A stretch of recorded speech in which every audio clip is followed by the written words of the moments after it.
questions as we go, but the three presenters will probably take those questions at the end at about 9:20.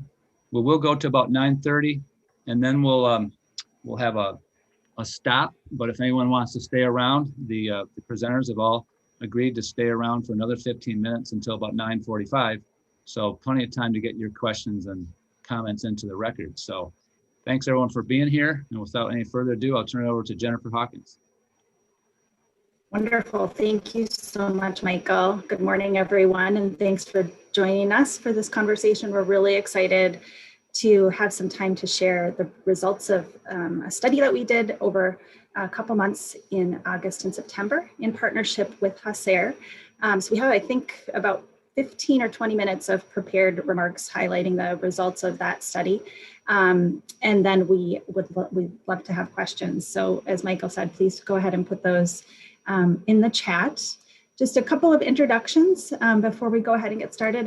As Michael said, I'm Jennifer Hawkins. I'm an extension educator with our Center for Community Vitality. I focus on community economics, and my service area is Southeast Minnesota. So I'm based out of the Rochester Regional Office, and I'm joined this morning by Juan Pablo Higuera and Rodolfo Gutierrez with HACER, and they have been our partners in this study, along with a few other individuals you'll see at the bottom of the screen there who are from both HACER as well as the University of Minnesota, our Center for Community Vitality. And I know that Neil Linscheid, Neil, if you want to do a little wave, is part of our team on this project and is also joining us this morning. So he may chime in during the Q&A, or if there's some remarks that he wants to add as we go through the presentation. But I'll say a few words about how we teed up the study, and Juan Pablo and Rodolfo will be highlighting the results that we found through our study. So I'm going to actually pass it off to Juan Pablo and Rodolfo to say a little bit about HACER, the organization that they represent, and our collaboration with them. Thank you, Jennifer, and again, very excited to be here. My name is Juan Pablo, as Jennifer mentioned. I'm originally from Colombia. I'm a research associate here at HACER. Rodolfo, if you want, you can introduce yourself very quickly so we tell about what we do. I can do that very quickly. Yes, I am Rodolfo Gutierrez. I am the executive director for HACER. Originally from Mexico, and really excited about participating in this study. And I want to again repeat my appreciation for the team that was created here to work in this study, and the responses we received from our fellows, from owners of businesses being Latinos in Minnesota. So it is really a pleasure to be here. Thanks so much. Great. So before I start, I would like to thank publicly Southwest Initiative Foundation, the Chamber of Commerce in St. James, and University of Minnesota Extension, who financially supported this research. So HACER stands for Hispanic and Community Empowerment through Research. We are the only Latino nonprofit research organization. Our mission at STACE is to work in concert with Latino communities to access, generate, and disseminate credible and relevant research in order to inform institutional decisions and public policy. Doing research, as many of you can imagine, within the Latino community in the last 4 years has not been easy. The current administration has made it harder. So we have had to innovate on the ways we collect data. So our research now are more innovative. We do community-based research. We include the community in order for them to express their thoughts, their feelings, while they're working on interactive programs. So we have been very innovative the last 4 years on the way we do research. And the most important is that the data we collect, we share it with stakeholders that work within the Latino community to put that data into action. So that's who we are, and that's what we do. Our history, we were created in 1988. In 1998, we started a very close relationship with the University of Minnesota, a relationship which continues, as you can see. In 2014, we were included in the Minnesota Council of Nonprofits. In 2018, which is the same year I started working in HACER, we had a new beginning. It's just coincidence. But we started in 2018, we started looking more into ways to work in collaboration within the whole state of Minnesota, the communities living in greater Minnesota as well, doing innovative research. And we expect to continue growing by 2022.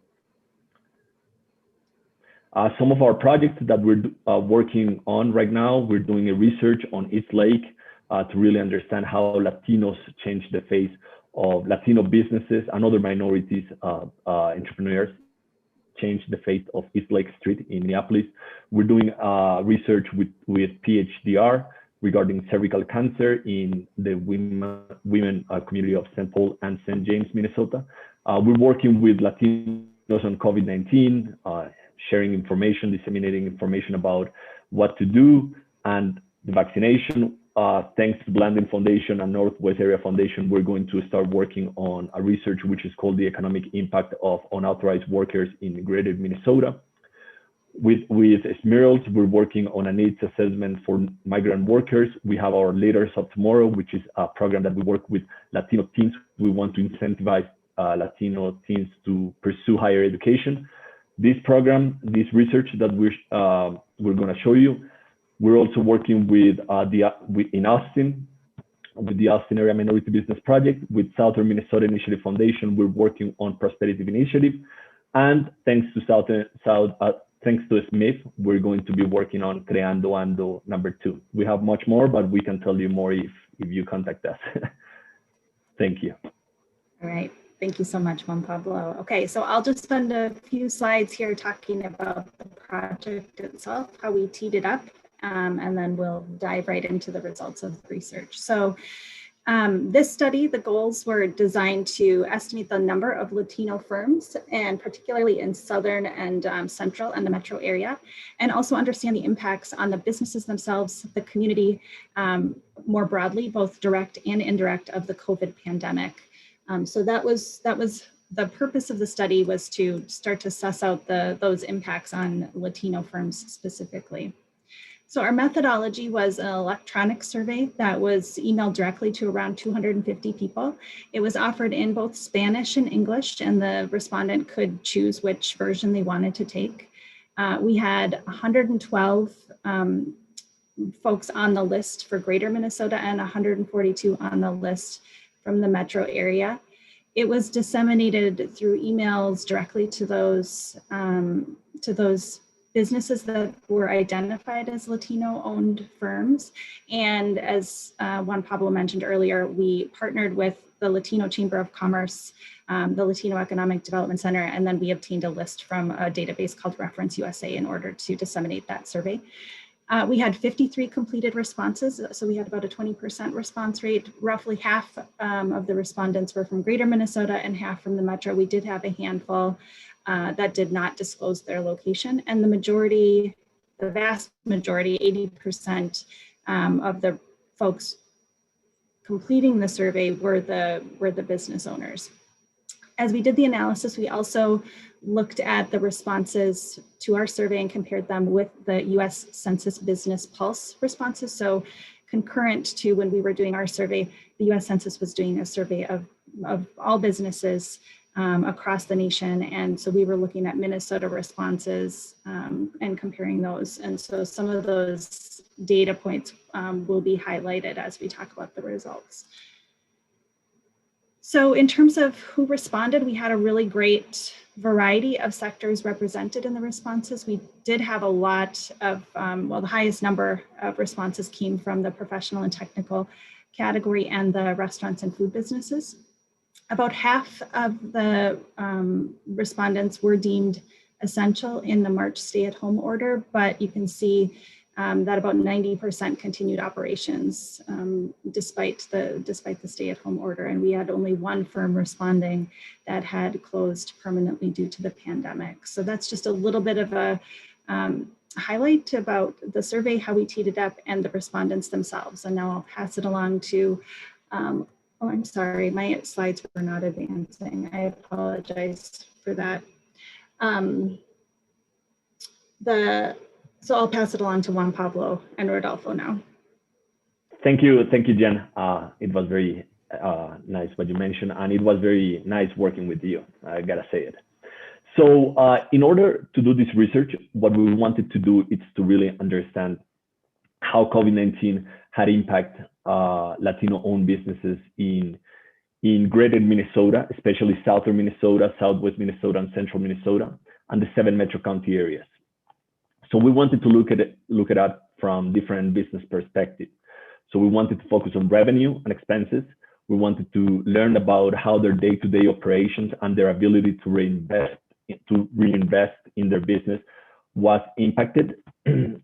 How COVID-19 had impact like the employment side, which I think is very important for all of us. How did Latino businesses go when accessing to relief programs? And the difference between rural and the metro area. So we asked participants about their current level of operations and their challenges to operate at normal levels.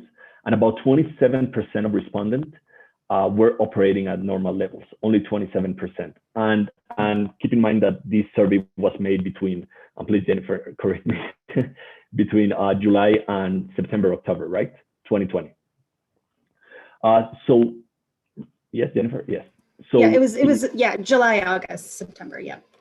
Okay, so they also mentioned, business owners also mentioned that if current conditions continue, the conditions they had at that time, if that continue, only 22% of respondents could continue working operations within 6 months. So what does it tell you? So on revenue, as we expected, revenues were negatively impacted. 82.3% of total respondents indicated a moderate to significant decrease in revenue compared to 2019.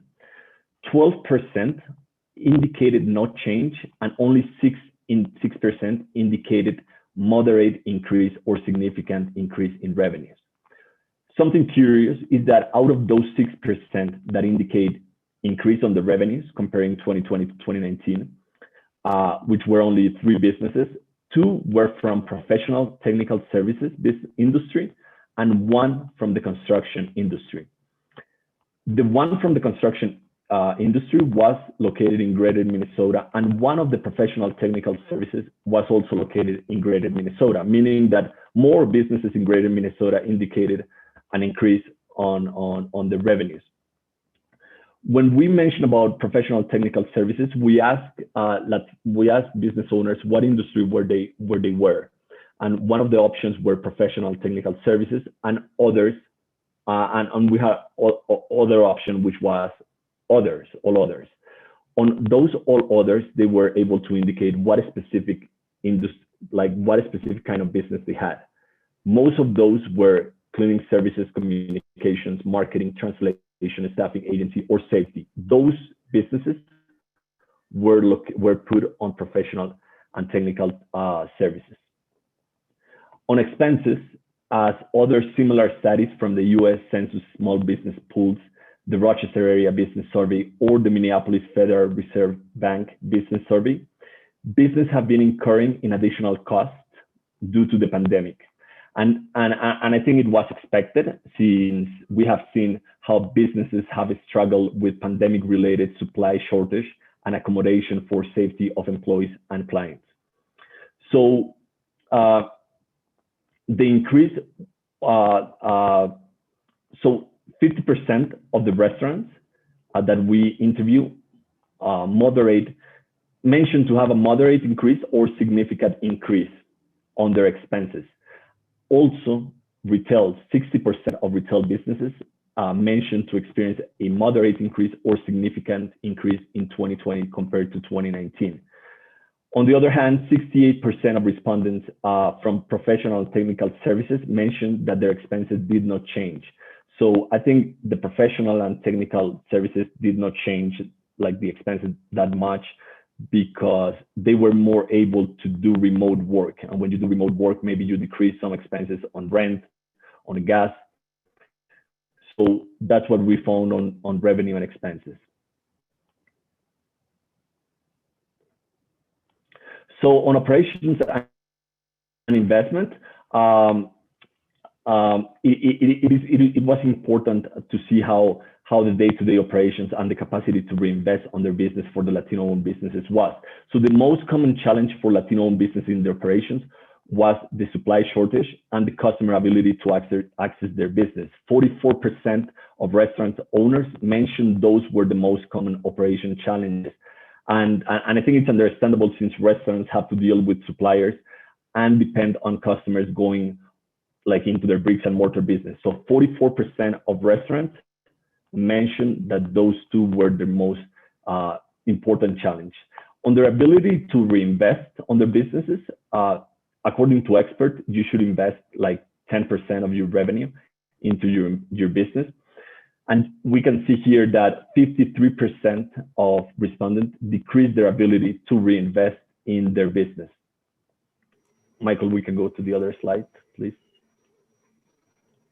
On employment, firms responding to the survey employ a total of 346 full-time and 101 part-time employees before March 27, 2020.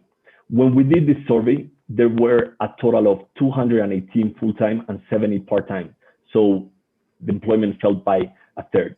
However, employees expected by that November 1st, the whole recovery employment would have filled out. I think it didn't happen, but we're working. I think all of us are working on that. So those are like the most we see on reduced hours was on restaurants, and allowed remote work was basically on professional and technical services. Perfect. Accessing to relief programs, I think it was something that especially Rodolfo and myself were very interested. And as we expected, 45% of Latino-owned businesses received PPP and 36% received economic injury disaster loans. This is very similar to what the U.S. Census Small Business Polls found, where they found is 73% of 73% of Minnesota businesses received PPP and 45% of Latino-owned businesses received PPP loans. So our survey was very similar, and we think that the main reasons are based on the accessibility to these programs, to these loans. Latino-owned businesses present challenges like the language. So I think we can move to the other slide, Michael. I did it. I advanced to the relief and recovery program slide. Do you want to go to the Greater Minnesota slide? No, this one is good. I think this one is important because when we ask what kind of help those Latino-owned businesses could receive, professional and technical services businesses, they mentioned that they want more capacity, more training on moving their business to digital platforms. While restaurants, they say that they need more help with salary subsidies. All industries mentioned they would like to have some tax cut, which, yeah, I think would be nice. Okay, next one. So if now we're comparing Greater to the metro area, on capacity, just 25% of responding businesses were operating at normal levels. A higher percentage of businesses in Greater Minnesota, 30%, were operating at normal levels than in metro area. So more businesses in the metro area on Greater Minnesota were operating at normal levels. I think that was something that I didn't expect it. On solvency, 41% of respondents anticipated remaining solvent for 6 months or longer, with little difference between metro and Greater. It is notable that 31% of respondents do not know how long they will remain solvent. On the annual revenue, most of the businesses we surveyed mentioned to have 150,000 or more in annual revenue. 3 businesses in Greater Minnesota anticipate moderate increase in annual revenues, while just 1 in the metro area. So that's also something I didn't expect. And on expenses, a high percentage of respondents from Greater Minnesota report annual expenses of 150,000 or more than respondents from the metro. So there were more expenses there were reported more expenses on Greater Minnesota business than in the metro area. And accessing to relief programs, and I think maybe Rodolfo, if you want to mention something, because we have seen how difficult for Latino-owned businesses have been to access those PPP loans or other relief programs from federal and state. And it was due to many things, but some of the comments that we received is that sometimes the bankers or the people, the financial institution who should be the lender didn't know exactly how to explain in Spanish, in their language, or in a culturally appropriate way on how to access those programs.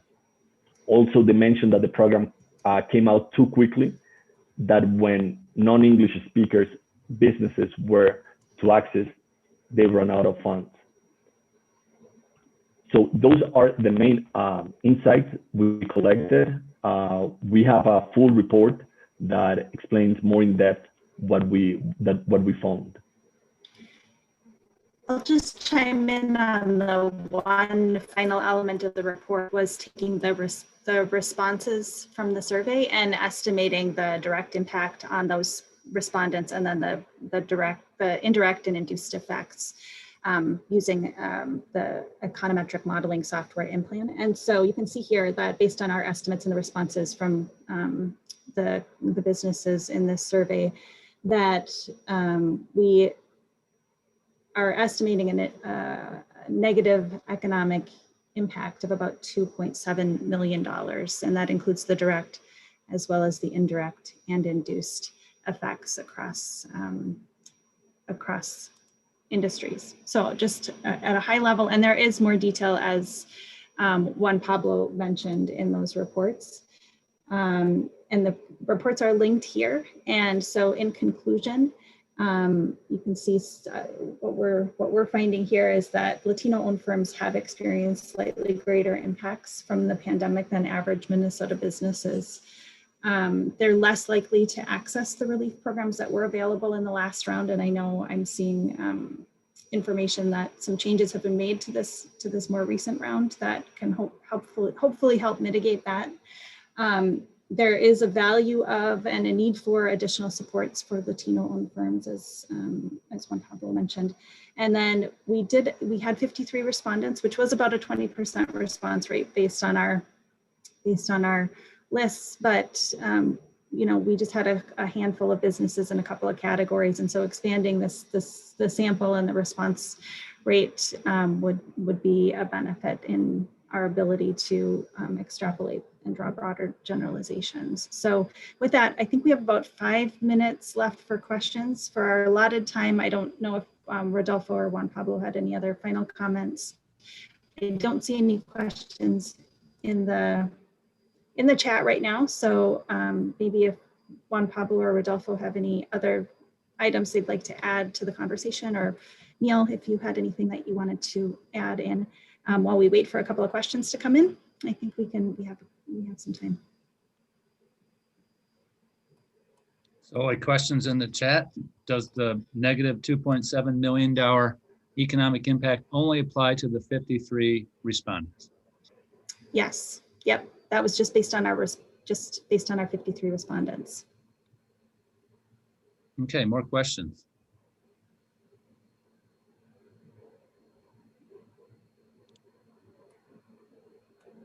Why higher business growth expected in Greater Minnesota versus the metro?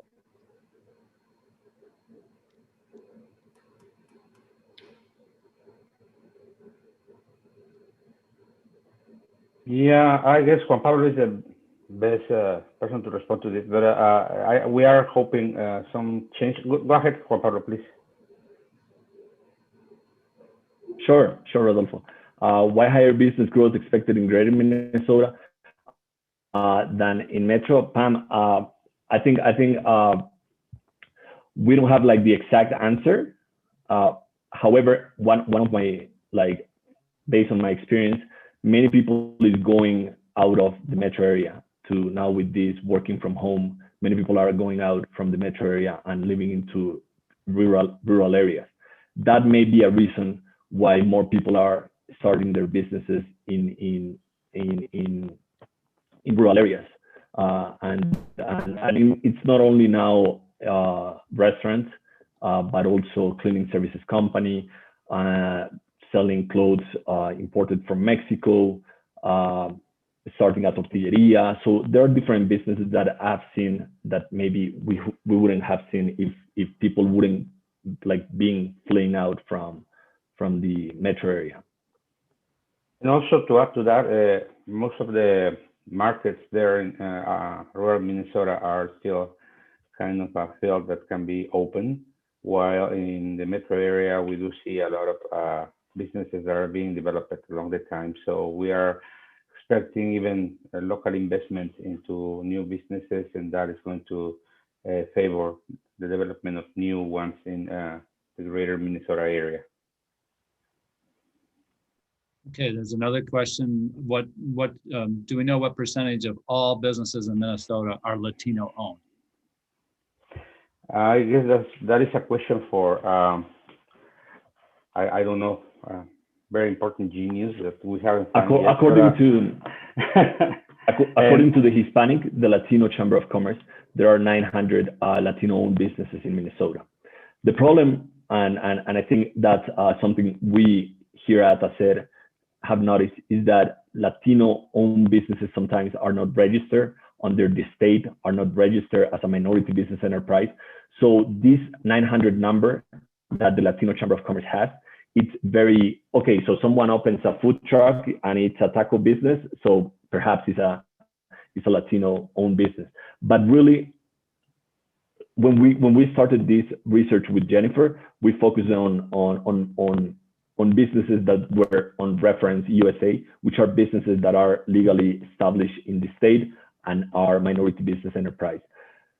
But I think it's an effort that we all foundations, nonprofit organizations should focus on trying to help minority business to really register, incorporate themselves into the state as a minority business enterprise, which would help them get some incentives, I guess, from the state. Okay. It looks like, yeah, I was just going to say, it looks like we're at our time, and I see another question in there. So Michael, I'm going to let you. Okay. Yeah. So we're going to keep going, folks. But first of all, for those who have to take off early, please give us some evaluation feedback. And there's a link in the chat. I'm going to ask Jennifer to try to copy the report links into the chat, because we will send them out with the PowerPoint later. But if she's able to put the links to the reports, that would be helpful. But for those who can stay, we're going to keep going. And the next question we'll tee up is, Kyle asks, knowing that language barriers are likely to persist for a while, especially in greater Minnesota, what organizations, if any, are positioned to help Latinx, Latino entrepreneurs address that challenge? Translation, interpreting services, et cetera? Or is this an area where capacity must be built?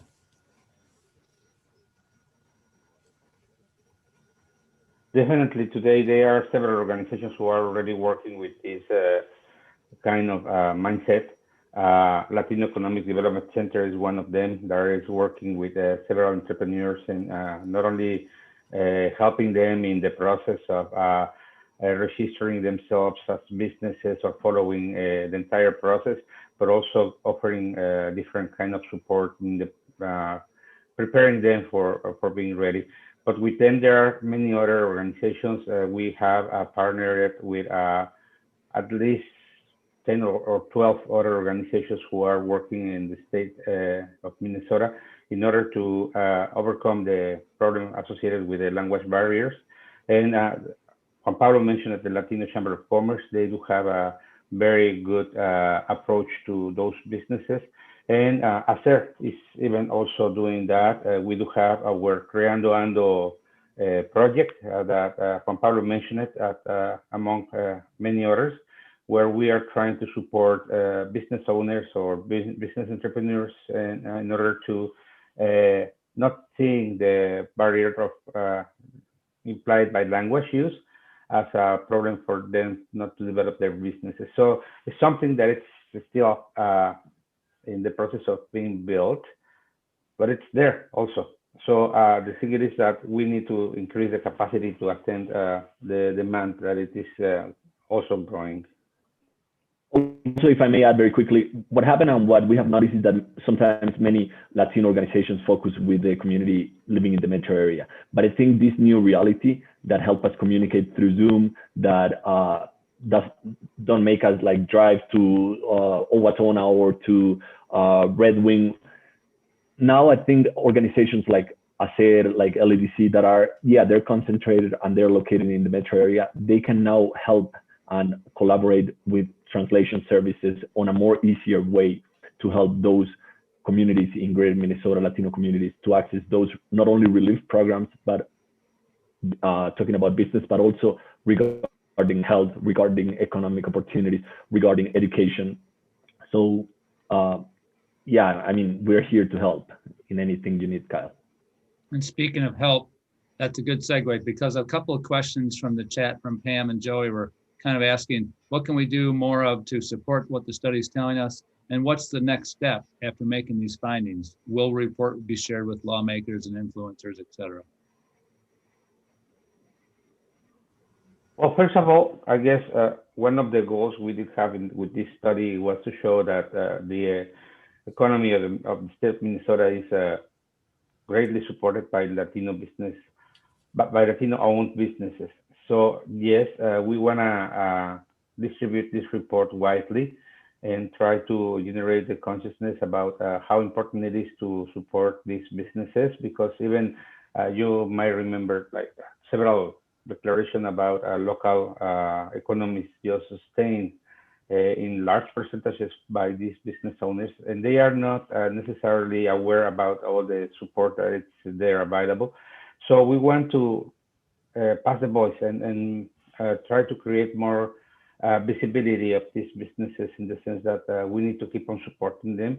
And I hope personally that lawmakers can look at it and see these consequences of COVID-19 affecting business in Minnesota, particularly Latino businesses, is not just a conjunctural kind of pattern or situation derived from this specific crisis, but that it goes way beyond, in the sense that we need to really solidify these businesses in so many other ways for them to be ready to respond to these kind of situations in the future. I hope it's not going to happen pretty soon, but we need to change so many things within the legislator, and also with the way that banks, branches communicate with their clients, being them Latinos, or how DEED has also some ways to establish some communication lines to these businesses.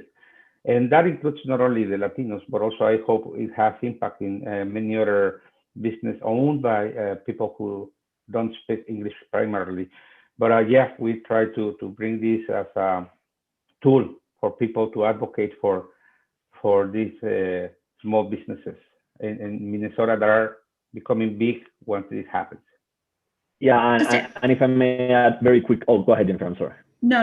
I was just going to say that this is like hot off the presses. We just finalized the report in the last few weeks, so this is one of our first opportunities to share the results. So these are really awesome, really great questions, and thank you for asking them. And we are hoping that to continue to disseminate the findings. If you know of other folks who would benefit from understanding these results, please share the reports with them, share this recording with them. I think the more folks that hear this information and are in a position to take action, the better. So I apologize, Juan Pablo, go ahead. No worries, Jennifer. And no, to add to what Rodolfo mentioned, which I think is very important, and to the question of Pam, I think this report shows us the importance of investing in helping strengthen and grow the relationship between the Latino-owned business and the banker and the representative from the financial institution. Because sometimes when that relationship doesn't exist, so it is hard sometimes for Latino-owned businesses or Latinos to ask for loans, to present a business plan, because there is a profiling, and it needs to be said, there is a profiling not only with Latinos but other minorities from some financial institutions. So if there could be like a program that could solidify the relationship between the banker and the Latino entrepreneur or other minority entrepreneur, I think it would be very helpful. And that's something we have discussed with the Latino Chamber of Commerce. Okay, there was a question back, in the conclusion here, we noted that the Latino-owned firms had less access to the pandemic relief programs. So Joey had asked, what was the actual number of people in the survey who received COVID-19 financial assistance? I don't have the exact number, Jenny. Do you have it? I know it's 45% who received PPP, and there were 51 respondents. Yeah, this chart, I can look here, 25, like 20 businesses. I don't know 23. That exact number because I don't have it on the chart. Okay, thank you. Thank you, Juan Pablo. So you can kind of see there. For that was for PPP, Juan Pablo. You have it in front of you. Yeah. Okay. Okay, any other questions? I guess a question I have, which was kind of implied in one of your remarks, was what do you think the impact was on response rate because of current climate, so to speak, with respect to immigration status or other issues that relate to Hispanic or Latino-owned businesses? You have 20% response rate, which my understanding is that's a pretty decent response rate these days, but do you have any sense of what might have been if there was a more neutral or positive climate? I'll let, Rodolfo looks like he wants to weigh in on this. No, go ahead, Jennifer. No, I think I was just going to say, I think based on our work together, there was, the HACER team did a lot of follow-up phone calls to the list to increase the response rate, because initially we weren't getting a huge response. And what we heard back from a lot of folks through those conversations was that they'd been surveyed a lot already, actually. And so there was a little bit of survey fatigue that maybe impacted the response rate. But Rodolfo, you might want to add more to that response. Yeah, just wanted to mention that several of our participants mentioned that they were being asked in so many ways and by many different kind of organizations and about these issues and how they were affected. So one person said, in what is going on with the crisis, I have responded to 22 surveys. So it was kind of exhaustion. They were tired answering that many surveys along the time, and it is kind of an issue that I don't know, maybe wouldn't be happening if things were less a burden right now. So I think that is also important. And on the other hand, so many people were really dealing with rescuing their businesses, and that is the priority for many. And just because of that, they don't have the time to answer the questions. So I guess those factors are important to consider even when we are designing the study. And as you said, Michael, the percentage, the response percentage or rate we did have is really acceptable. But yeah, I guess it would be like a little bit better because people like to talk about their businesses. Yes, and just to add, since I was one of the person who was making the phone calls, people were very reluctant to answer because of what Rodolfo was mentioning. Like they were investing so much time on their businesses since those times were when they were reopening and summertime, so restaurants were able to have their patio and serve clients outside. So they were very busy, to be honest. And connecting it to what Joy Peters is asking, which is what's the next step after making these findings. And I believe this pilot research gave us kind of a sense of what is happening with Latino-owned businesses. But I think, and that's what I told Jennifer. I think the respondent would be better if we personally go and visit those Latino or those small businesses. And I think the next step for this research is that we want to expand it for all minorities, but we want to go physically and visit those businesses to really understand more in depth how they're being affected. Okay, there's another question. Are Minnesota small business relief grants excluded due to the timing of the survey? Yes, that was not on the radar at the time that we put the survey out. So if we did it again, they'd be that one would be on the list. Yes.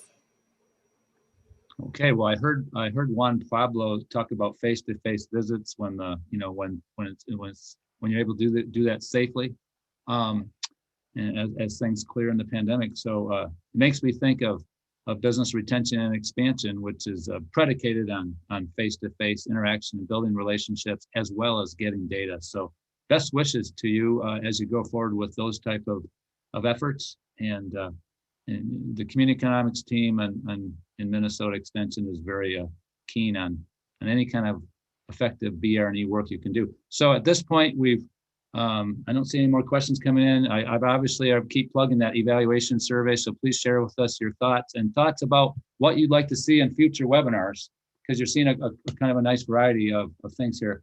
But we do have a couple things that are expected. One would be about federal pandemic or business-oriented programs. We're expecting to have a webinar on that later on this month, and potentially a economic impact of the pandemic session next month. So stay tuned, watch your emails or however you heard about this webinar, our social media, and you'll see notice. And thanks again to Rodolfo Gutierrez and Juan Pablo Higuera and Jennifer Hawkins for putting on this webinar, and we will be sending out the PowerPoints and the recordings very soon. Thanks, everybody. Thanks, everyone, for joining us. Thank you, Michael. Thank you, everyone.